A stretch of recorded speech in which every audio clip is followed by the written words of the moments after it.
Good morning, Cincinnati, and welcome into another episode of the Bearcat Brunch, brought to you as always by our wonderful partners at Royal Links Golf Tours. Have you always wanted to play golf with St. Andrews? Have you ever enjoyed a perfect pint of Guinness in Ireland? Well, now you can thanks to Royal Links Golf Tours. They are the premier golf tour specialist offering unforgettable golf experiences to Scotland, England, Ireland, and Wales. Their custom itineraries are more than golf trips. They are immersive cultural and country experiences that will surprise and delight you both on and off the course. Royal Links Golf Tours is owned by former Bearcat quarterback Hayden Moore and his partner, UC alum Jeff Bartholomew. So if you'd like to visit St. Andrews or have that perfect pint, please visit their website at royallinksgolftours.com or call them direct at 770-331-1525. And we are back on a Saturday morning following up the Bearcats' loss in the AutoZone Liberty Bowl to the Navy Midshipmen, 35-13. As always, we are coming to you live from the Cincy Light Studios. I am coming to you live with my friend, colleague, partner, Jeff.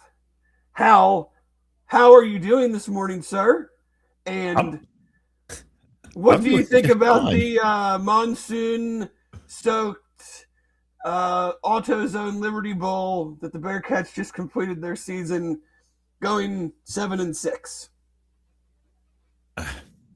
I mean, it's disappointing that that's the record after the start of the season, but there weren't a lot of high hopes going into this game when, I think we had just as many players opt out as we had available for the game. So it is what it is. Like, there's going to be hopefully lots of changes through like the portal. Like, you're going to have guys coming in and out. It's kind of a nice, I guess it wasn't even nice. It wasn't even nice for them. I mean, I guess they had good weather on Thursday that they got to like go out and experience some things, but in the grand scheme of things, it doesn't really mean a whole lot. Like, you're not really learning a lot for, next year. Cause I think like some key spots are going to be replaced by people that are in the portal anyway. So I think you kind of hit it on the head when it comes to just this game in particular, is that you mentioned it's disappointing. When I said finish the season at 7-6, you said disappointing because of the way things started. And I feel like that is the exact way to look at this.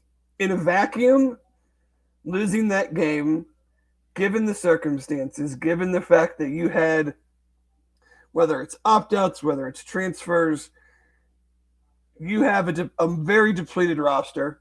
I mean, at points I was trying to count on the defense. I believe at some times there were 5 true freshmen that had probably not played or played very, very little, maybe in the Bowling Green or whatever. I can't even remember the FCS team they beat at this point. But against a team that will not have opt-outs, will not give you the air quotes, they didn't want to be here bowl performance, against a team that plays a very unique style that you are not preparing for all season. So you have all of that working on one hand. So losing the game yesterday, I don't think is a surprise, and I don't think it was. And actually, we'll get into it, but I actually kind of thought the defense, for the most part, given the circumstances, holding them to under 5 yards a carry and having one rush go for more than 14 yards, I thought was actually pretty good. But it's the adding that on to the losing the last 4 of the regular season when you had put yourself in a situation to potentially play for a Big 12 championship, just kind of adds the capper to another year where things are going pretty good and you get into November and it just totally falls apart. So, like, the result yesterday and how you got there, not to me at least, kind of just take it, move on. But as you said, it's just another loss on top of what we had seen for the last month, makes it just feel like there's very little momentum, and you wonder, replacing a Golday, a Sorsby, a Royer, a Corleone, and other key pieces, are you realistically gonna portal in similar to better options, because let's be honest, if things, if the 3-5-7 wins thing is a thing, then that means next year you have to exceed that. Yeah. And I'm not going to say, like, I'm not going to do the schedule game and say how many wins are they going to get, because Who we have knows? no idea who's going to be on the team, and we have no idea who's going to be on the teams that they're playing. So that's kind of a fool's errand right now. But you can look at trends and you can look at patterns and say it seems like, you don't feel out of this world to go a backslide is possible based on what's been going on, and you just kind of wonder, you know, what does next year bring when you've kind of done this 2 years in a row and now you're replacing some of your best players. Yeah, that pretty well covers that. I mean, you are going to get, Manny Covey does say that he's coming back. He had a very good game yesterday. Yeah, It's nice to see that. We've seen some flashes from Zion. Like, could they possibly bring it? I mean, because you got Evan Pryor that's now that is as of like a week ago going into the portal. And I know like a lot of this stuff isn't what we normally cover on this show, but it's kind of what we've got for today. Yeah, this is just kind of be kind of like a little bit of an all-encapsulating type thing. We'll talk some, about the game. I thought, the conditions, obviously, they are what they are. I mean, passes were not crisp. Both teams were dropping passes. I mean, the one drop by Isaiah Johnson, I mean, I feel like that was a walk-in touchdown. I believe it was Johnson. It might have been Jennings. I don't want to miscast who dropped the ball, but Navy dropped a bunch of passes. It's just it's not a great not a great day for the passing game. Samaj Jones, I thought, ran the ball well. I mean, he's the one that put the throw on the money that probably should have been caught and been a possible touchdown as well. yeah. But nice to see Cyrus Allen get another grab. I mean, another touchdown catch. He had an unbelievably awesome year for them, 13 touchdowns. Yeah, it kind of sucked to see that it was gonna like when I kicked the game on, and I think like at first you couldn't, like, because it's always kind of hard to tell if it's like raining and how hard it's raining on TV. Yeah, I always And judge it by, like, if you can actually see the rain on TV, that means it's raining pretty hard. That it's like real bad. And they like I think it was like the first or second, like, I don't know, camera angle they showed, they like had zoomed in on like one of the Navy players, like just on like on their face, and it looked like the ship on the helmet was actually in the middle of an ocean. And I was like, this is not, like, obviously they run their, and they've modified it a little bit. It's not just like a strictly like running triple option kind of attack anymore. It still leans into that pretty like well enough. And they do change up a lot, like run a lot of different style plays out of the same looks, which I think that was one of the few things that the announcing crew got right. Like when they said, they started talking about our DBs being like the strongest point of the team for most of the year, and now everybody opted out. But it's neither here nor there on that. But yeah, I mean, in a rain game, Navy threw the ball 15 times, which 5 years ago Navy wouldn't throw the ball 5 times in a sunny game, sunny and 75-degree day. So they have a wide receiver. I mean, we talked about it on Wednesday night, a wide receiver that had over 800 yards, 1,200 all-purpose yard, and they're definitely throwing the ball more. But from the Bearcat standpoint, I thought Manny Covey did look good. Not much was there offensively. I think they, just whether it was some questionable play calls, moving. You're in the rain, moving quarterback in it, which I have no problem with. I thought I was totally fine with them rotating series or however they chose to do it. I had no issues with that. Tough to get a rhythm that way offensively for sure. yeah. But in this situation, it just kind of is what it is. Defensively, like I said, I mean, for the most part, I thought they handled the option pretty well. Yeah, they were in good position. I mean, yeah, you're going to get beat by it on a. There were a couple times, but at some point with that, with like a triple option, like if you're not playing against it all the time, so meaning you're not like a high school team playing against other high school teams that run the triple option all the time, it is something difficult to change up your scheme to understand like and stay in your responsibility to shut it down. And I thought they did. Like, I mean, if you look, like the first, they held them to 11 yards on the first two drives, back to back 3-and-outs. Unfortunately, our offense also went 3-and-out. And then you give up four drives, 10 total yards of offense by the two teams at the beginning of the game. I mean, and if you go a little further, like if you add in the fifth drive of the game, you're up to 18 yards of total offense between both teams. And then Navy gets 7 plays, 63 yards to go up 7-0. And we turn around with the longest drive of the season, 17 plays, 75 yards. We did the Navy thing. Yeah. Like, and just play Navy, so that means you have to have a 17-play, 9-minute drive.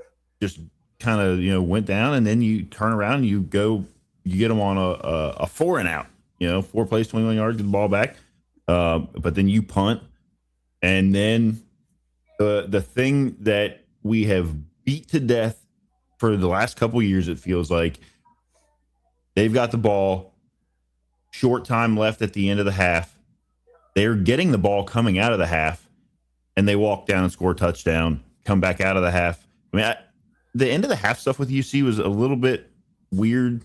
You got some timeouts. I get it. You're not going to be throwing the ball real deep, but they did put Lichtenberg in for that drive. So it was like, okay, maybe they're going to try to do something here. Whatever. They're going to let the time run out. I guess there was a flag somewhere. Didn't really affect Navy starting on the beginning of the second half because they ended up on the 25, 26-yard line. So it really didn't have much effect there. But then you let them go 8 plays, 75 yards, and put in a touchdown and double up on you. And now instead of you could have gone into the half potentially.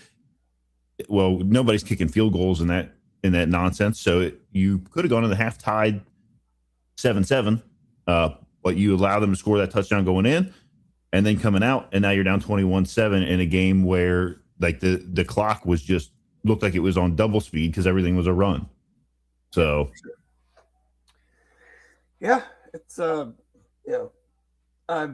was glad to see Lichty throw a touchdown pass. Obviously, I would have much preferred the weather to be clear and let him really, it doesn't do him much service in that situation. So. Just kind of looking through some of the numbers, really glad to see Sincere Lewis on the stat sheet with everything he's been through with injuries. He had 4 tackles.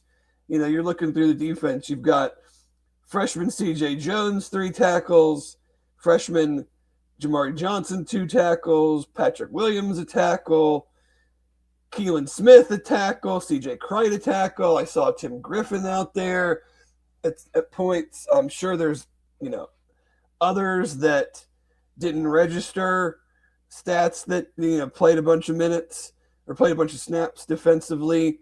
I'm just looking through the box score. Some of these could be special teams too. So it's tough to tell, but it's from that standpoint, like I'm happy with it because I feel like in these type of bowl games, you got a bunch of opt-outs, you got some transfers. Let the young dudes get out there, and I don't want to say who cares what happens. Like that's my thing to say. I know that the coaches and the players don't feel that way, but I want to see those guys get out there. You got to see what you have. Just a tough deal all the way around. With if it was just a quote unquote normal team you're playing, like the second game was Wake Forest and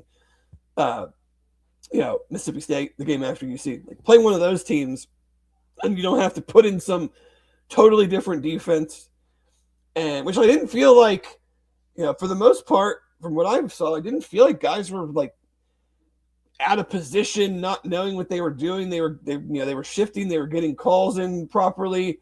Really, the only time that they were out of position, defended the option way better than the first time UC played Navy in the modern era when they ran for 500 and something yards against us, and it didn't look like we had any DBs on the field because they were getting blocked into the benches.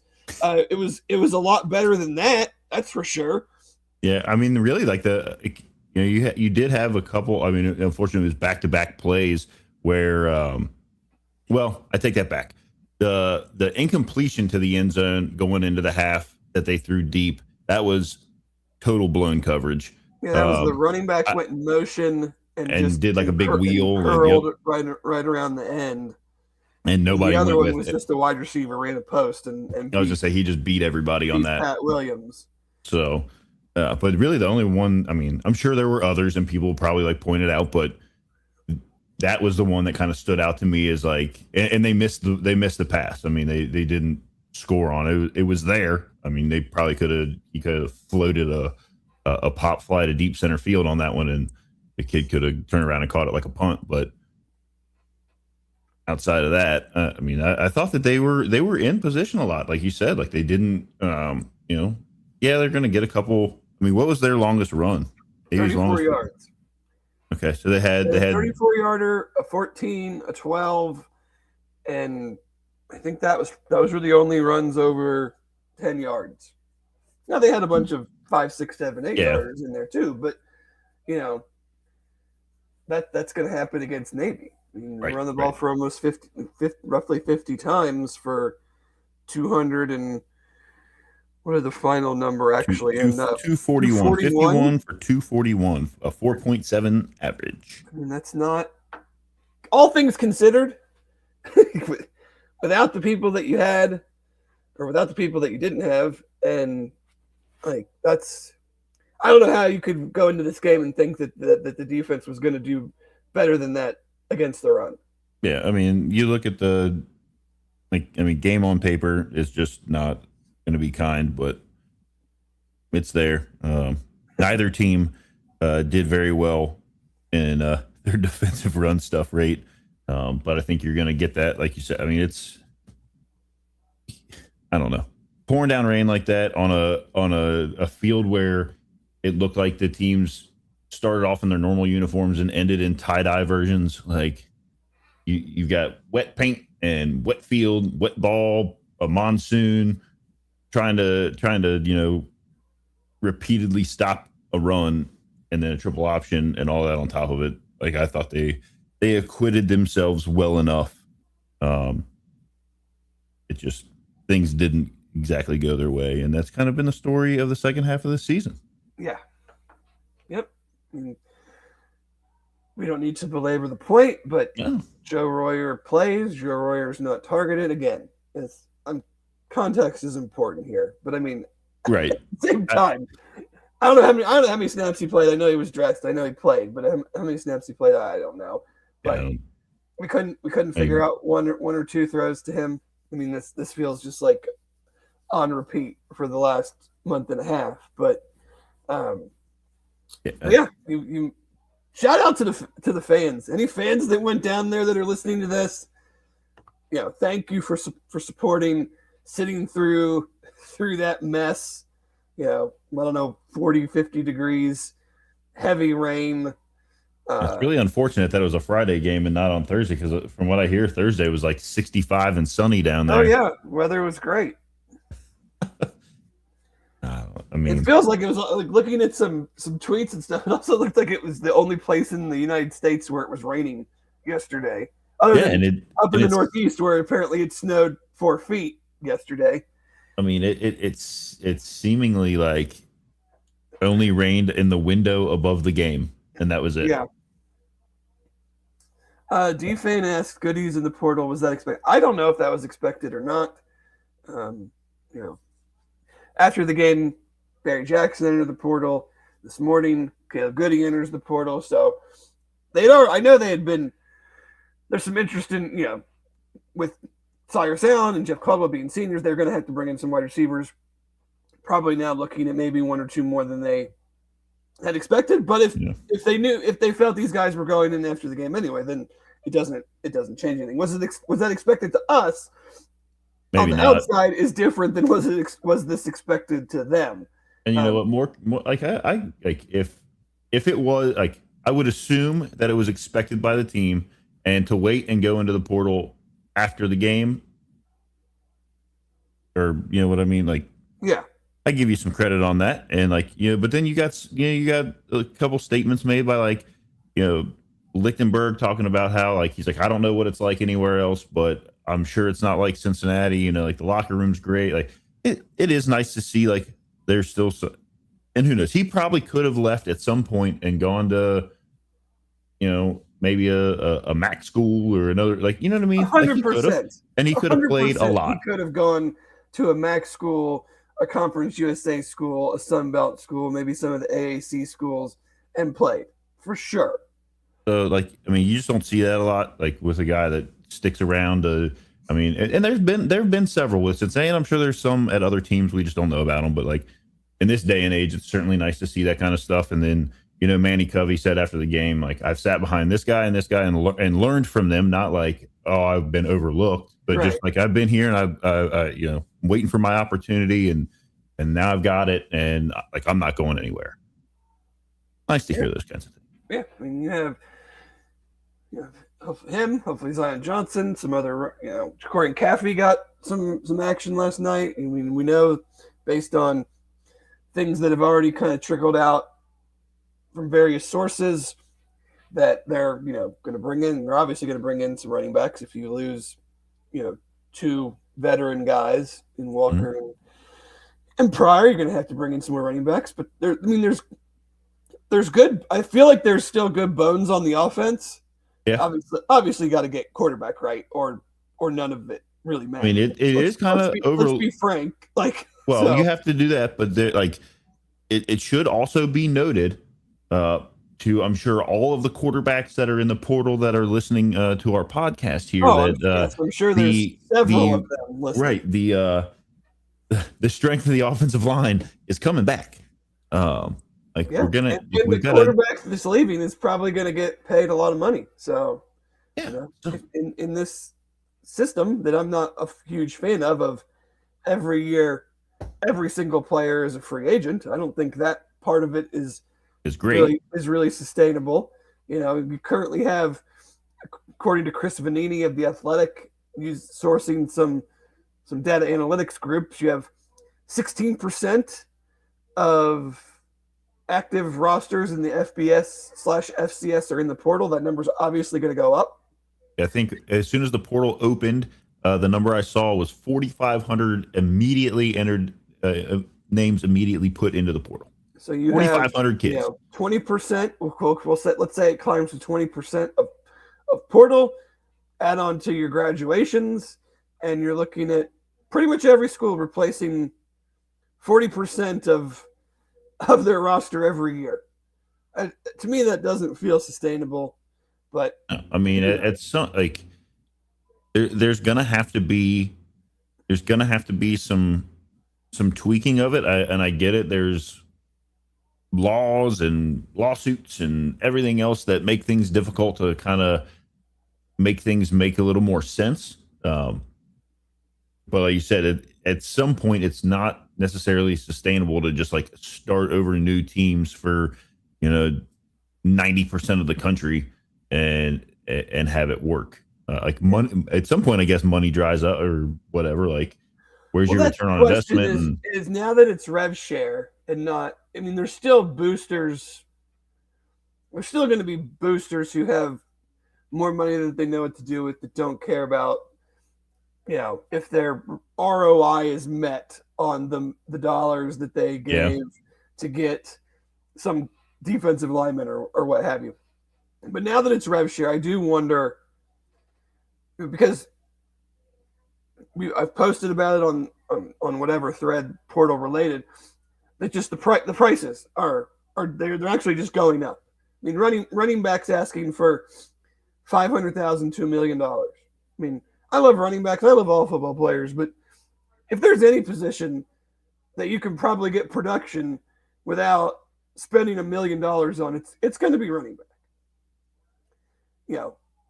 They're saying decent quarterbacks, 1 to 2 million, stuff like that. So, but now that it's rev share and it's coming out of the school's pocket, do we get to a point in a couple years where there is a leveling out, and there's a lot of buyer's remorse from some of these schools, and they don't see the return, and they go, we're just not going to pay these type of prices. Now, again, people have been saying that there's a rights bubble, media rights bubble for college sports, and that eventually it's not the dollars aren't going to be what they are, and those keep going up. So maybe this is something that's not going to happen at all. Yeah. But I do think that there's going to be this interesting balance coming up of, especially with the quarterback position. And we'll use Brendan Thorsby as an example. Yeah. Obviously, Texas Tech and LSU, his two main shooters interests, they kind of have more money, and it doesn't really even matter whether they spend $4 million or $7 million on a quarterback. But not every school is like that. And so if you're going to go, like a Duke, for instance, Duke had the highest paid player in the portal last year. Darian Mensah made $4 million. Highest paid player. They made it to the ACC championship game, so I guess you could say it was a success. But they also lost 5 games. Could they have lost the same number of games or maybe fewer games with a $2 million quarterback, $2.5 million quarterback, and $1.5 million spread out among other positions? Yeah, that's make a good point. That's but then you look at like schools are like Texas Tech. I mean, like look at Texas Tech and Ohio State.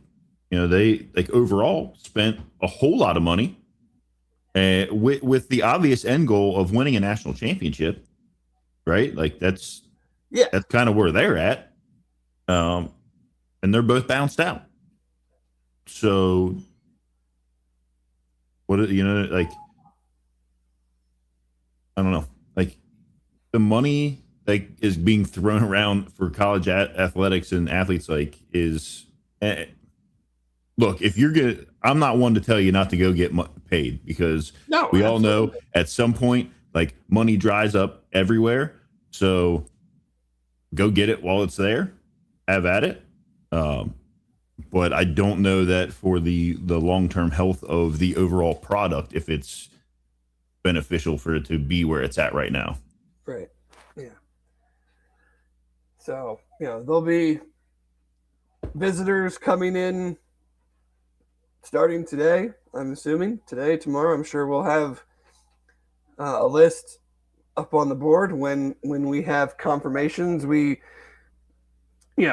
This is a very subject to change thing, and a name that we've been told is visiting, that we were told maybe was visiting earlier in the week. We can report it, and then that person, gets an offer for somebody else, and then they don't make the visit, and it kind of just doesn't make sense I don't feel like it makes sense to Chad, and I don't feel like it makes sense either to just give names not knowing if they're actually going to be here or not. Well, I mean, and it can also go the other way where somebody comes and visits, and like this was the only announced visit, and they come visit, and somebody doesn't work out somewhere else, and that place contacts the person that just visited here and was, 90% locked to sign, and they're wanted elsewhere and given a little more lucrative, or it's better fit for them or whatever. So that's kind of this like whirlwind little bit of time that we're in now, where these like teams are kind of a lot of moving pieces. Yeah, I mean, there's certainly a lot to stay on top of, and I don't fault anyone who isn't necessarily dug in deep every single second of every day on it. We have posted. I know I've posted a few tweets in the transfer threads of players that I think or sounds like are going to be visiting over the next couple of days. That list I'm sure will grow. But anything else specific to the Liberty Bowl? I guess I don't want to shortchange the Liberty Bowl, even though my personal opinions of the bowl games is one thing. I don't want to make sure we're giving the proper recap to the game itself.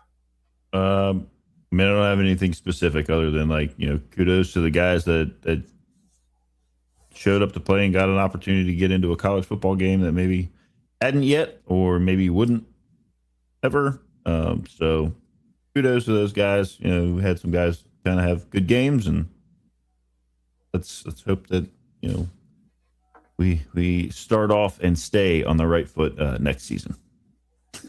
I agree. Let's see. There was some news coming out of the game, though, and that news is that Tyson Veit, defensive coordinator, will be moving on to Penn State.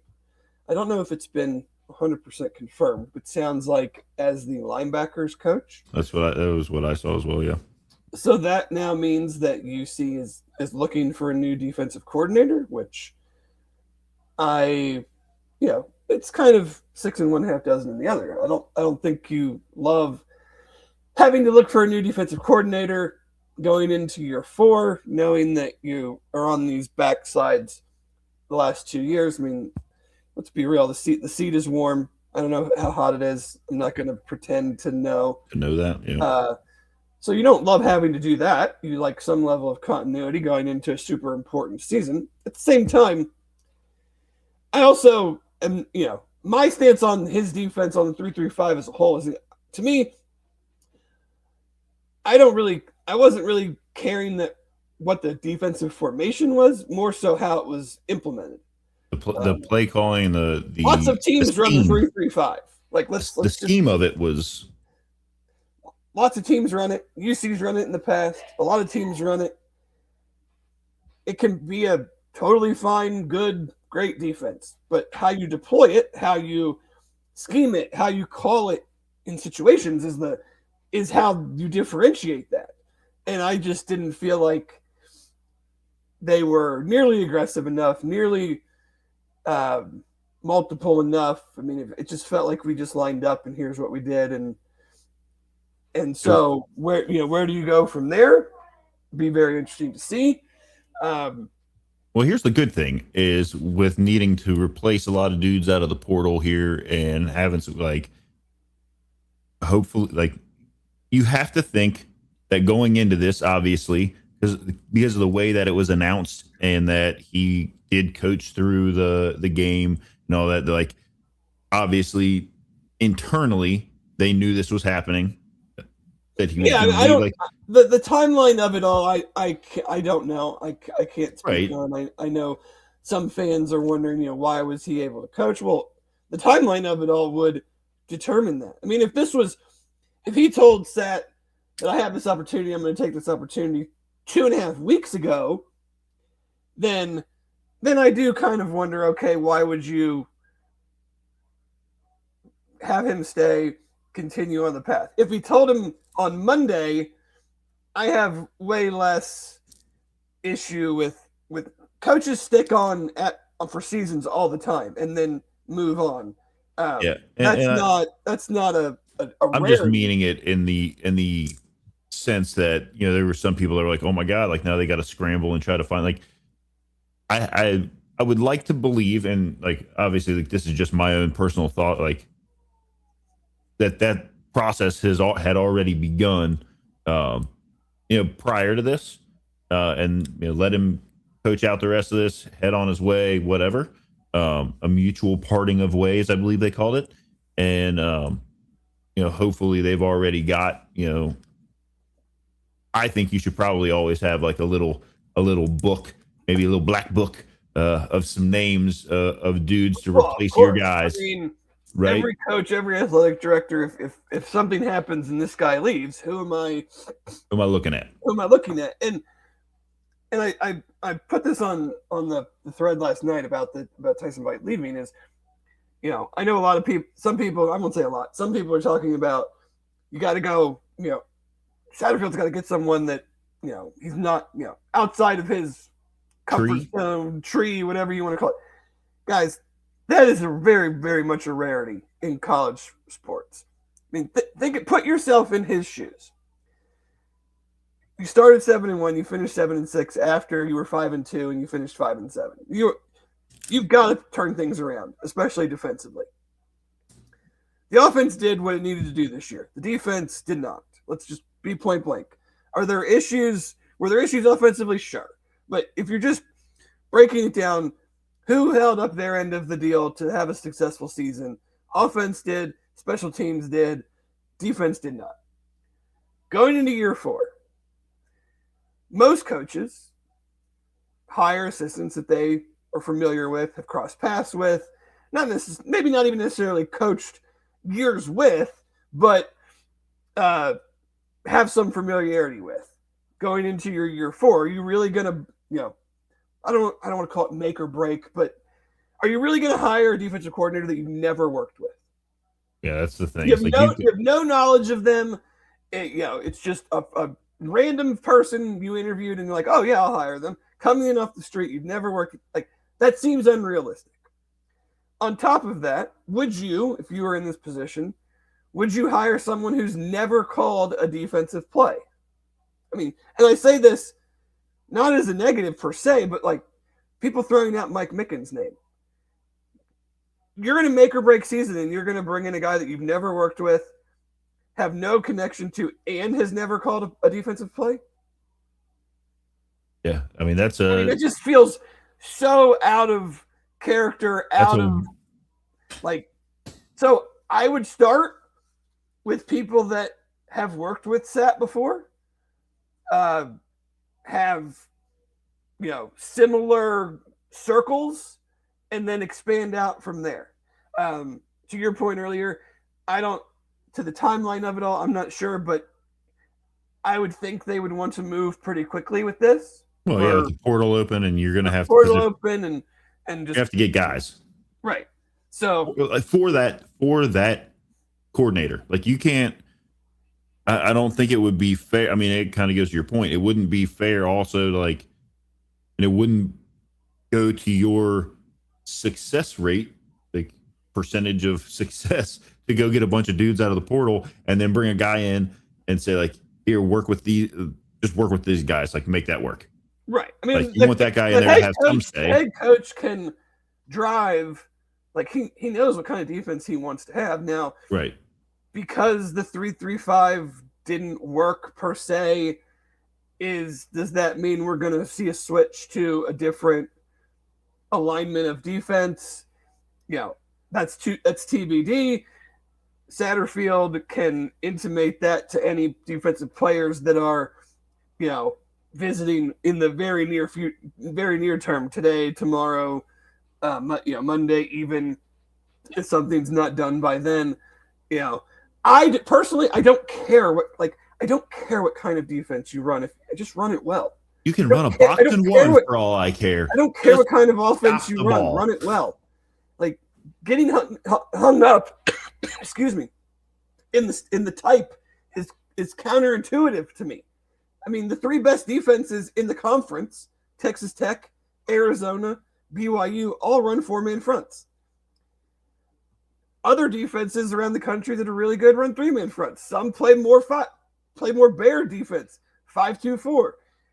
Texas Tech and Arizona are 4-2-5s. BYU's a 4-3. Like, I don't care. You can get it done in a multitude of ways. Just get stops. Just get better players. Be more exotic. Like you have to try to confuse offense. I want to see more. Like I don't like UC on defense did much to try to confuse quarterbacks who are not some of the quarterbacks they played are really good. How many of the quarterbacks they played are surefire NFL players? Right. So, but it felt like we never really did anything to truly try to confuse, and that bears itself out with the lack of turnovers. Oh, well, yeah. I mean, you had like 2 picks all year or something crazy, like 2 or 3. I know we talked about it at the end of the last episode, or like in the middle of last episode, the last couple episodes, about how like the turnovers weren't there. They were, they're like bottom of the barrel on that. They weren't getting the ball.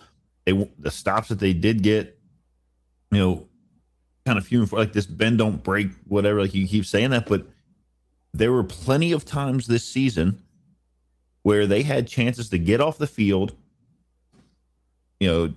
stop whatever bleeding you want to, like, and they were playing 5, 6, 7 yards off the ball, letting like these little dink and dunk passes pick up third and mediums, and then there were several, like, obviously you're going to have like some third and long ridiculous plays that just work.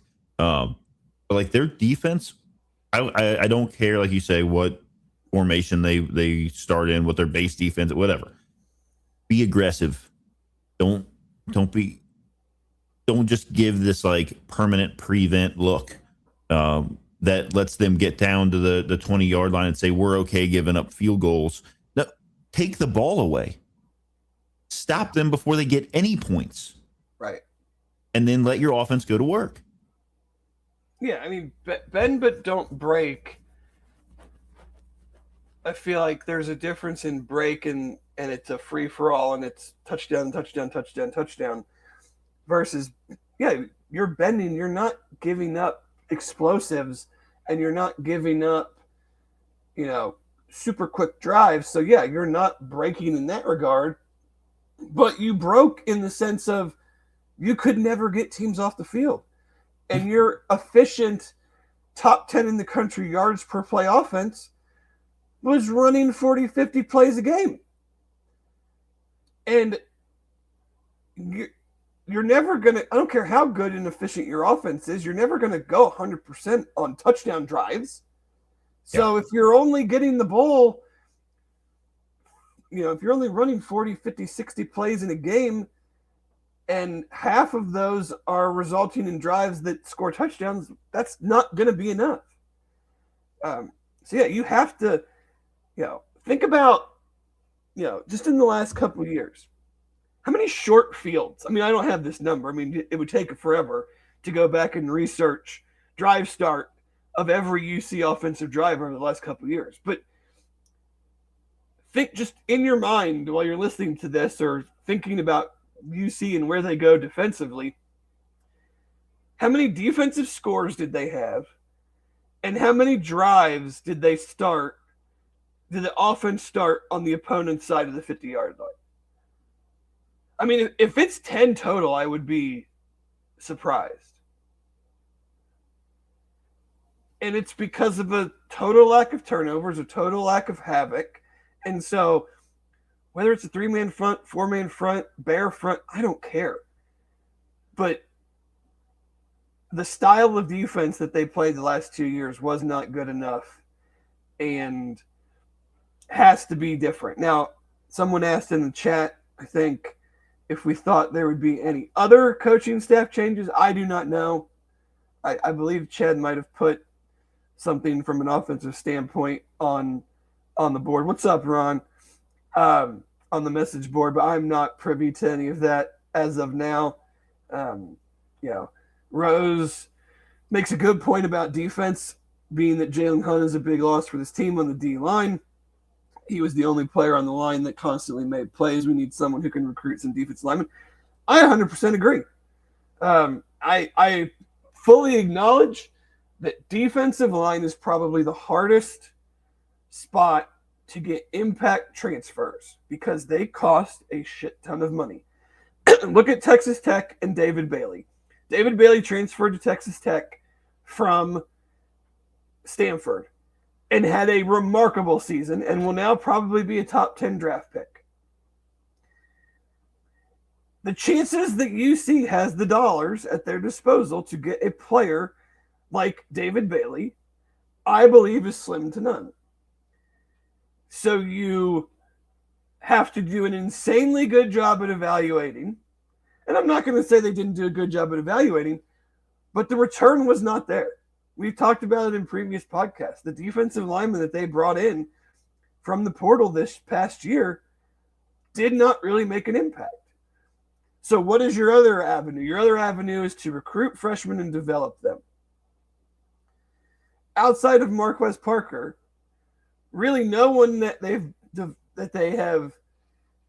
this staff has recruited and developed from a high school recruiting standpoint has really done anything. Tim Griffin, too early, freshman, didn't, we'll see next year. But it's not like there is this just group of dudes that we're like, oh, we're all super excited about these guys. They just had really good players blocking them, and now we're going to get to see them next year. They need to hit the portal again in a big way along the defensive line, or like we just spent probably 5-10 minutes talking about defensive alignment. It's not going to matter whether you're in the 3-3-5 or the 4-3 or the 5-2. Like It's You not got to going to have matter. dudes. They got to get better players on the defensive line, plain and simple. You can't be in the high teens, low 20s in sack numbers and be low in pressure rate and low in disruption and think that your defensive backs, regardless of how many you have back there, are going to be able to hold up in coverage.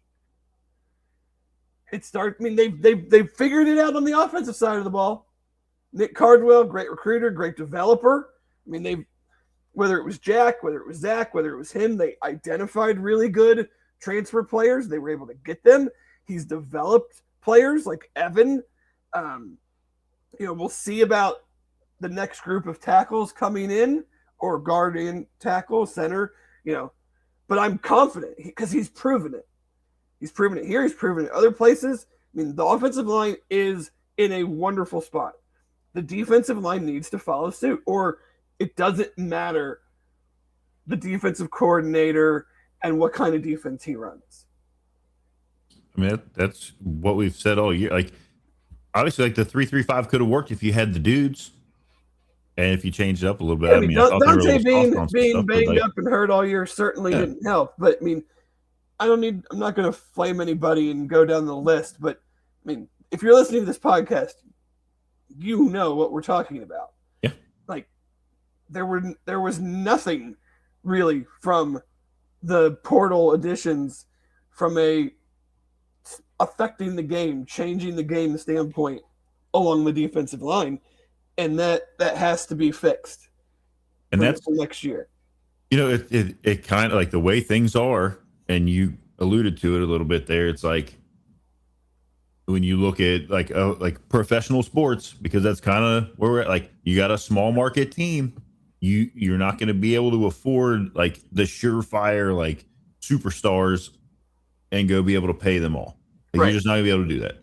So you like maybe you get one, or you get like a little higher tier one and then you're gonna have to be able to evaluate and analyze and bring in dudes that are gonna hit that other people didn't see. Like maybe some guys that flew under the radar that have some intangible things that you saw. You're like, that guy's gonna hit, and you're gonna have to have them hit. Otherwise, you're gonna end up winning your first 7 games and then losing out at the end of the season. Or maybe you just lose the whole season. Who knows? But that's not something that we want to be here for. No. I agree. But, they certainly will need defensive backs, whether it's corners or safeties. I mean, that was the position that has been hit the hardest. Whether it's, wide receiver and running back, I'm not going to shortchange them, but they portaled better wide receivers this year. So, that was they made a clear upgrade from 2024 to 2025 in the wide receiver department. I think there are a lot of fast, athletic, good wide receivers at all levels of football that they can get. I feel the same way with running back. The question is going to be on the defensive side of the ball. Can they get with the money that they have? Can they get impact guys on the defensive line, and can they find some defensive backs that have the ability to take the ball away? I think they'll be fine at linebacker with what's returning. Jonathan Thompson,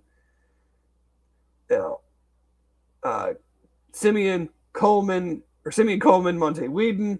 I just said that like it was 2 different people. That's my bad. But some younger guys that I think they like that were in last year's class. I think we could see some into the 2 deep, get some minutes, get some snaps.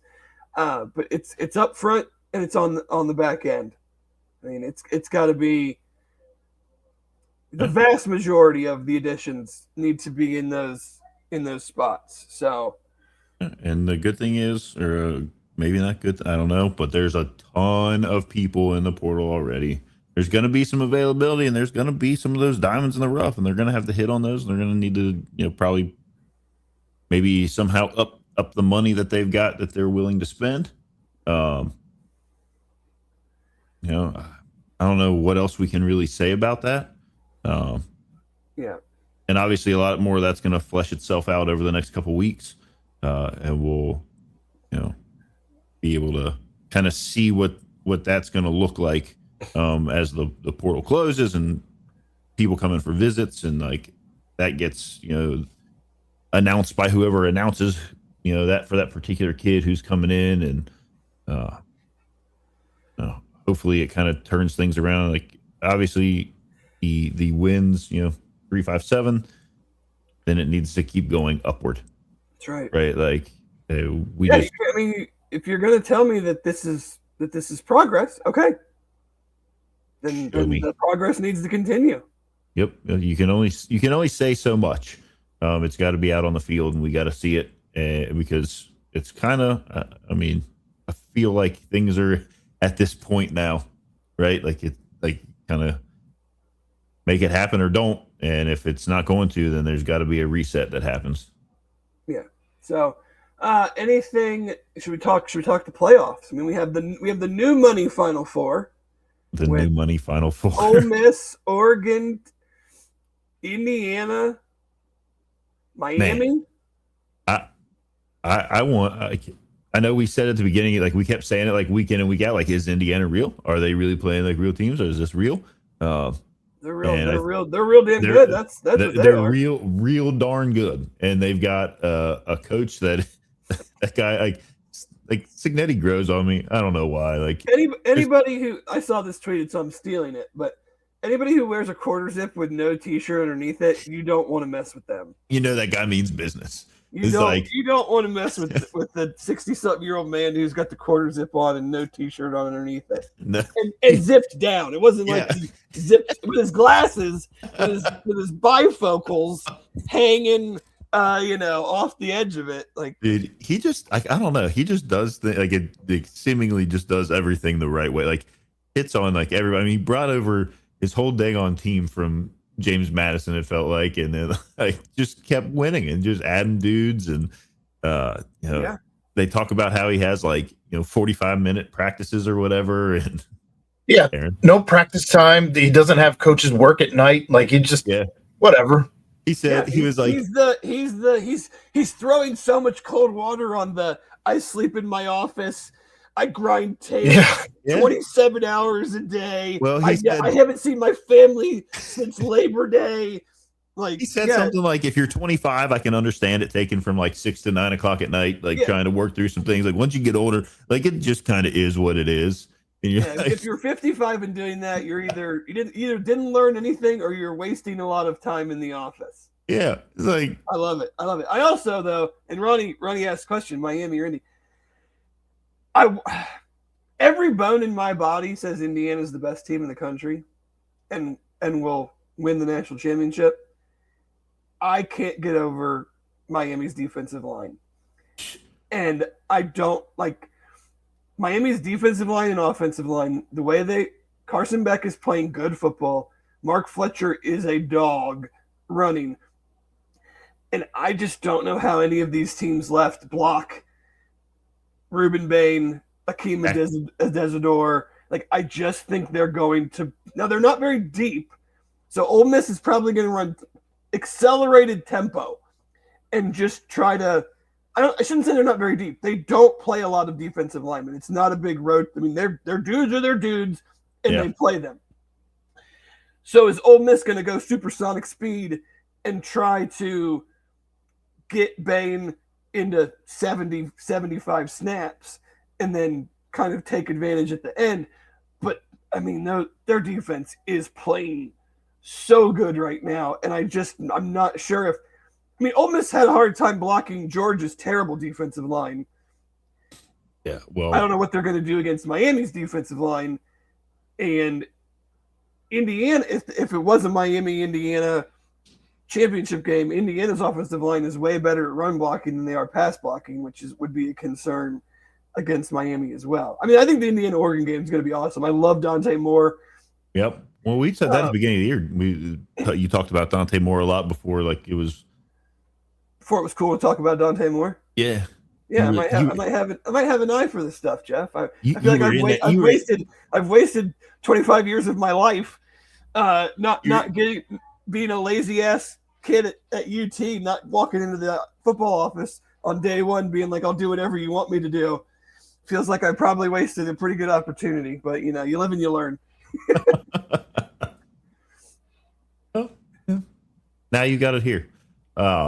Yeah, now everybody on here gets to hear my terrible takes on what players are good and not. So obviously it's a decent little Final Four here. I think we got. Well, the crazy part, I think the Bulls. Who's coaching Ole Miss this week? I mean, they might not have all those coaches that they had at the first game or at this last game. So, are they going to have any? Are they going to have any coaches, or is it just going to be a bunch of grad assistants calling the offense?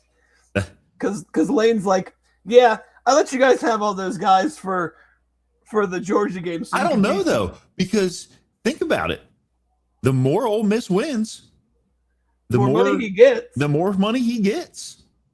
Because LSU made that deal to pay him. Like they're probably sitting there like, son of a Lane, call them all back. Call them all back. That's enough. Like they just cut him a fat check for making it to the semifinal. Yeah. It'll be interesting to see how that plays out. I mean, the Ole Miss's AD was pretty, ambiguous about if all those coaches were going to still be hanging around. Yeah. Well, I mean, I guess that's one of those only times going to tell. I think a lot more people now are also calling out the silliness that is like all of these ranked SEC teams at the beginning of the year. Yeah, like I'm allowed to say it because I'm an SEC grad. It is the biggest shell corp in college sports. I'm going to throw a stat at you, and you guys already know this because I texted you and Aaron this, but the chat doesn't. So Tennessee and Missouri are considered. I don't know if they're still considered ranked. If they still were considered ranked wins for Alabama, because I don't think they were ranked at the very end of the season. I know Tennessee wasn't. Missouri might have been. They were ranked at the time that they beat them. So Alabama has 2, air quotes, good wins against 2 teams that did not beat a team with a record over 500, with a winning record, but yet stayed in the AP poll for a combined 22 weeks this season. Well, somebody else brought up a good thing that Florida was 3-8 or whatever the year before. BYU was 10-1, and Florida started off this year ranked in the top 25, and BYU didn't, and BYU ended up 10 and whatever again, and so Florida was not good. Alabama's resume has, on the good column, has schools that didn't beat a ranked team, but yet somehow stayed in the polls for. I mean, Tennessee was in the poll the entire season. I mean, Missouri was in the poll 9 of the weeks. I think it was Tom Fornelli put out record in bowl games and CFP games through yesterday, not including interconference games. The Big Ten is 9-4, ACC is 8-4, Conference USA 4-3, the American 5-4, the Big 12 is 4-4, MAC is 2-3, the Sun Belt is 3-5, Mountain West is 2-5, and the SEC is 2-7. Yeah. So that's not a good show there at the end, and I get it. I whatever. Don't take anything from bowl. Yeah, they don't care about now with opt outs and the portal. Yeah. I'm just saying, the whole year these SEC teams keep stockpiling ranked wins against teams that shouldn't be ranked. Yeah, is what it is. It is. Ron, I will answer one of your 1,000 comments that you've flooded the chat with. Can Wes finally get a win against Houston? He's 0-9. Well, probably not. We'll see. Probably not. But that's all I've got. Do you have anything else? No. It was another fun year. I know we didn't end the year. We had to talk about some losses, but man, that 7 wins in a row was a lot of fun to talk about. It was. We had a blast to start the season. And hopefully, thank everybody again. Thank you, Jeff, as always. I know we do this early in the morning, and your day job sometimes interferes with that. But thank you. Thanks, Aaron. Thank you to everybody that's always in the chat on these morning shows. We really appreciate it. And hopefully we will be back. Thank you to Royal Oaks Golf Tours, of course. Couldn't do this without them. Thank you to Cincy Light. And we look forward to bringing this show back again next year for season 5. Season 5. Can you believe that? Feels like just yesterday. This new idea was rattling around in my empty brain. And we got off the ground, and we've kept it running, and people still stop by. Stop by, and we appreciate them very much. And just because this is the end of this season for Bearcat Brunch, Bearcat Journal does have obviously tons of content that gets put out every week. And if you're not following stuff, basketball game today, defensive coordinator stuff, I mean, it never stops.